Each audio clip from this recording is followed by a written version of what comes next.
নমস্কার, আপনারা দেখছেন চলছে চলবে রণজিতের সঙ্গে। নিত্য নতুন প্রতিবেদন পেতে চোখ রাখুন আমার এই চ্যানেলে।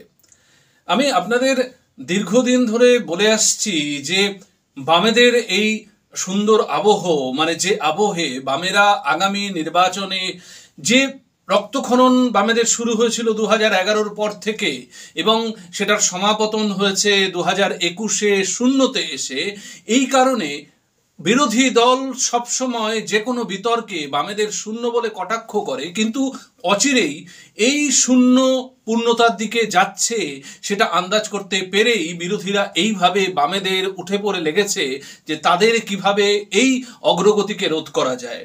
আমরা আপনাদের বারবার বলছি যে বিজেপি এবং তৃণমূল কিন্তু তলে তলে নিজেদের মধ্যে বোঝাপড়াটা সেই পর্যায়ে নিয়ে যাচ্ছে যেখান থেকে বামেরা যেন মাথা তুলে দাঁড়াতে না পারে। দেখুন, সাম্প্রতিক অতীতে বিভিন্ন নির্বাচনে জয়ের কথা আপনাদের বলেছি, অর্থাৎ কিনা সমবায় এবং মাদ্রাসা নির্বাচনগুলো। আমি আপনাদেরকে আজকে আরো একটি দেখুন, বিভিন্ন সমবায়ে জয়ের খবর আপনাদের পরিবেশন করে থাকি। আজকে যে জয় দেখুন, এই মেদিনীপুর জেলা থেকে বামেদের প্রথম পতনটা শুরু হয়েছিল নন্দীগ্রাম। আপনারা জানেন 2007-এ সেই 14ই মার্চের গুলি চালানো, যেটাকে না ম্যানুফ্যাকচার্ড একটা পরিকল্পিত একটা চক্রান্ত, তখনকার মাওবাদীদের আড়ালে তৃণমূল কংগ্রেস যে তাদেরকে প্রভূত সহযোগিতা করেছে এবং সেই চটি পড়া পুলিশ, পরে সেগুলো কিন্তু আর আদালতে মমতা ব্যানার্জির সরকার সওয়াল করেনি, অনেক কমিশন গঠন করা হয়েছিল। আসল কথা হই, মেদিনীপুরে কিন্তু বামেরা আবার তাদের শূন্য থেকে পূর্ণতার দিকে যাচ্ছে এবং এর আগেও আপনারা তমলুক, আপনারা নন্দকুমার, মেদিনীপুরের বিভিন্ন সমবায় নির্বাচনে বামেদের জয়ী হতে দেখেছেন। আজকে আরেকটি গুরুত্বপূর্ণ জয়, হলদিয়া বন্দরের কনজিউমার্স অ্যাসোসিয়েশনের যে সমবায় নির্বাচন, সেখানেও বিপুলভাবে জয়লাভ করলেন বামেরা। 54টি আসনের মধ্যে সিংহভাগ আসনই বামেদের দখলে।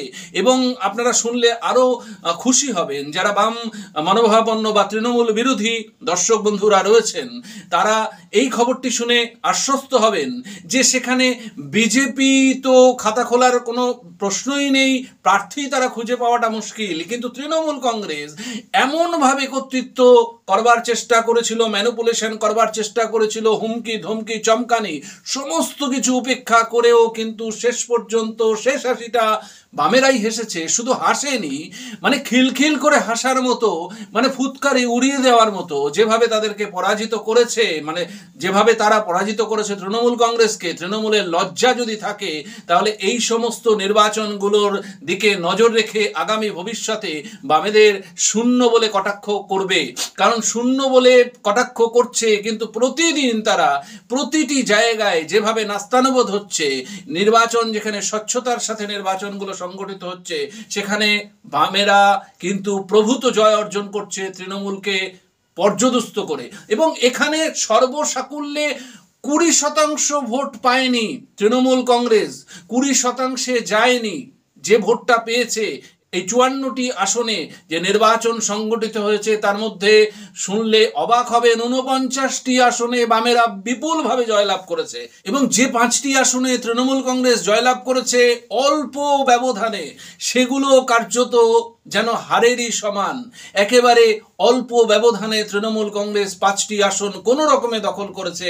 বিজেপি তো খাতা খোলার কোনো প্রশ্নই নেই, প্রার্থী ঠিকমতো দিতে পারেনি। সুতরাং এই জয় হয়তো ছোট করে মিডিয়াও দেখাবে না, মিডিয়া হয়তো উপেক্ষা করে যাবে বা 2 সেকেন্ড 4 সেকেন্ডের ফুটেজে হয়তো দেখিয়ে দেবে, কিন্তু আমরা বলছি, আমরা প্রতিটি জায়গায় 42টি কেন্দ্রে পশ্চিমবঙ্গের প্রত্যেকটি জায়গায় আসন্ন নির্বাচনের জন্য বামেদের কতটা জনপ্রিয়তা, কোন প্রার্থীকে নিয়ে, কোন ব্যক্তিকে নিয়ে তাদের আগ্রহ রয়েছে, তার উপরে সমীক্ষা চালাচ্ছি। এবং পূর্ণাঙ্গ সেই সমীক্ষা 42টি কেন্দ্রের যারা প্রার্থী হতে পারেন, যারা অন্তত ফাইটটা দিতে পারে, সেই রকম প্রার্থীর নাম আপনাদের সামনে খুব শীঘ্রই প্রকাশ করব।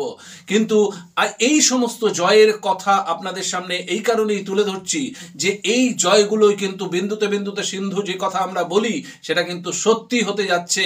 বামেদের যেভাবে জমি তৈরি হচ্ছে সমগ্র পশ্চিমবঙ্গব্যাপী, আপনাদের বলতে পারি যে আসন্ন নির্বাচনে যদি সঠিকভাবে নির্বাচনটা সংগঠিত হয়, তাহলে কিন্তু বামেদের পাল্লা যথেষ্ট ভারী এবং যে পার্সেন্টেজটা তারা গেইন করবে সেটা কিন্তু যথেষ্ট তাৎপর্য বহন করবে আগামী 26-এর বিধানসভা নির্বাচনের ক্ষেত্রে। সুতরাং এই জয়টা নিয়ে বামেরা যথেষ্ট আশাবাদী থাকতে পারে যে মেদিনীপুরে আবার তাদের পায়ের তলার জমি যথেষ্ট শক্ত হচ্ছে। আমাদের সমস্ত দিকে নজর থাকবে, আপনাদের নজর থাকুক, চলবে রণজিতের উপর। ধন্যবাদ।